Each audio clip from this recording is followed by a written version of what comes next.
नमस्कार. मागच्या 2-1 दिवसापासून आपल्या सर्वांचे फोन मेसेज मला माझ्या परिवाराला येत आहेत की नेमकं काय झालेलं आहे.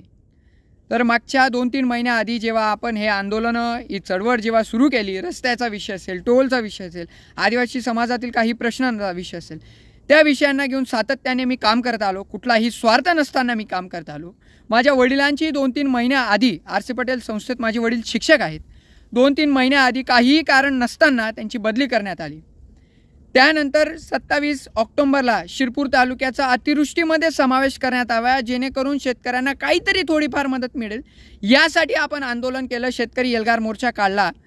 त्या कारणास्तव माझ्या वडिलांना परवा रात्री 10:30 वाजेला निलंबित करण्यात आलं. खरं तर ह्या लोकशाहीच्या आणि स्वातंत्र्याच्या गप्पा मारणारे आपण म्हणजे मी जेव्हा लोकशाही आणि स्वातंत्र्याच्या गप्पा मारतो, पण जेव्हा माझ्या परिवारावरती ही गोष्ट आली तेव्हा मात्र मला कळलं की आपण कशा पद्धतीने जगत आहोत. माझा कोणालाही विरोध नव्हता, माझं कोणालाही समर्थन नव्हतं. फक्त शिरपूर तालुक्याचा अतिवृष्टीमध्ये समावेश व्हावा, ज्या पद्धतीने इतर तालुक्यांचा समावेश आहे जिल्ह्यातला, त्या पद्धतीने तुटपुंजी मदत तरी शेतकऱ्याला मिळावी ही आशा होती. मला बोलता येतं, मला त्या आंदोलनात बोलता येतं, भाषणं करता येतात आणि ह्या सगळ्या चळवळी उभी करता येते. म्हणून शेतकऱ्यांनी माझ्याकडे भावना व्यक्त केली की तुम्ही हे करा, आणि तेव्हा आम्ही जाऊन हे चळवळ उभी केली. परंतु की एवढ्या खालच्या थराला जाऊन राजकीय सूड भावनेतून तुम्ही एका परिवारावरती अशा पद्धतीने वार करतात. माननीय भाईसाहेब, आम्ही कधीही तुमचा विरोध केला नाही, आजही केला नाही, पण फक्त आणि फक्त शेतकऱ्यांसाठी बोललो. आदिवासी समाजासाठी गेल्या महिन्यात आम्ही काम केलेलं होतं. आम्ही वारंवार टोल नाक्याच्या विरोधात लढलो, रस्त्यासाठी लढलो. यासाठी तुम्ही बदली केली, यासाठी तुम्ही निलंबित केलं का, हा माझा प्रश्न तुम्हाला आहे. माझा परिवार फार लहान आहे, माझ्याकडे नाही, फक्त नोकरीवरती आम्ही जगतो आहे आणि तीच नोकरी आमच्याकडे होती. कुठलंही कारण नसताना फक्त शेतकऱ्यांसाठी कोणी बोलू नये यासाठी जर का तुम्ही ही बदली केली असेल तर मी फार आमच्या भावना फार तणावाचं वातावरण होतं.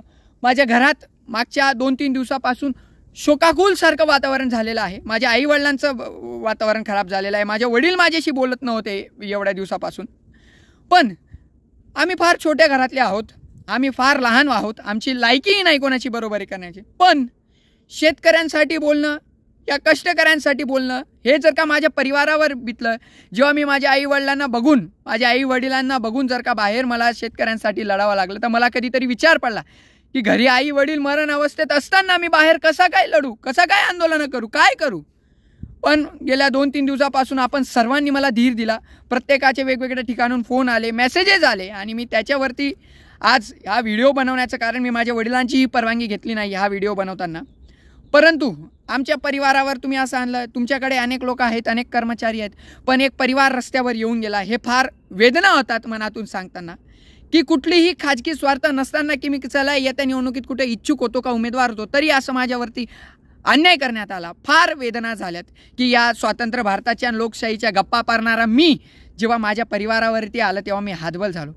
मोर्चामध्ये, शेतकऱ्यांच्या मोर्चामध्ये जे काही अनेक लोक होते त्यांच्या अनेक परिवारांवरती अशी निलंबनाची आणि बदलीची कारवाई करण्यात आली. मी सगळ्या परिवारांना नतमस्तक होऊन माफी मागतो की माझ्या शहाणपणामुळे, माझ्यामुळे तुमच्या परिवाराला अडचण आली, त्यामुळे मी तुमच्या सगळ्यांची माफी मागतो. परंतु हे किती दिवस सहन करणार आहोत, अजून किती दिवस या सगळ्या गोष्टी सहन करायच्या आहेत, हा प्रश्न कधीतरी येतो. आणि माझा कोणालाही विरोध नव्हता माननीय भाईसाहेब, तुम्हाला तर माझा मुळीच विरोध नव्हता. माझा फक्त जिथं अन्याय झाला तिथं अन्यायाच्या विरोधात लढण्याची भूमिका घेऊन ही शिरपूर फर्स्ट मशाल आम्ही पेटवलेली होती.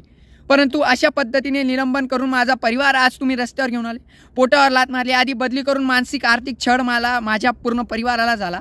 आज आमच्या घरात आमच्याकडे आयुष्य संपवण्याशिवाय कुठलाही पर्याय उरलेला नाही. आम्हाला वाटत नाही की जगू, अशी अवस्था तुम्ही माझी करून टाकलेली आहे, माझ्या परिवाराची करून टाकलेली आहे.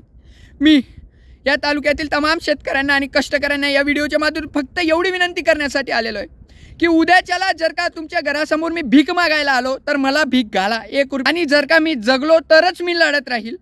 मला जगवण्यासाठी जर का मी भीक मागायला आलो, काही मागायला आलो, पाठिंबा मागायला आलो, तर कृपया करून कसंही गुप्त पाठिंबा द्या, मागून द्या, पुढून द्या, पण कसंही मला पदरात घ्या. तुमचा एक नातू, तुमचा मुलगा आज मरतो आहे, तो मरण अवस्थेत आहे. उद्याला असा व्हिडिओ बनवण्याची कोणाचीही परिस्थिती येऊ नये याच्यासाठी हा मी व्हिडिओ बनवतो आहे. आणि मला खात्री आहे की माझा हा तालुका त्याच्या या पोराला, या नातूला, ज्याने गल्लीपासून तर मुंबईच्या मंत्रालयापर्यंत शेतकऱ्यांसाठी गाठलं, अंगावरती माझा आज घातपात होऊ शकतो, माझ्यावर खोटा गुन्हा दाखल होऊ शकतो, माझ्या परिवारावर घातपात होऊ शकतो, पण आता मी माझ्या परिवारालाही धीर देण्याचं काम करतोय. तुम्ही सगळ्यांनी आशीर्वाद दिले, फोन केले, सहानुभूती दाखवली, त्याबद्दल आभार व्यक्त करतो. पण आता तरी या लढाईमध्ये माघार घेऊ नका. जर भिकेला तुमच्या दारात आलो तर मला भीक घाला आणि या तुमच्या पोराला, तुमच्या या नातूला, तुमच्यासाठी या लढणाऱ्याला जगू द्या. कारण हा जगला तर हा तुमच्यासाठी लढेल.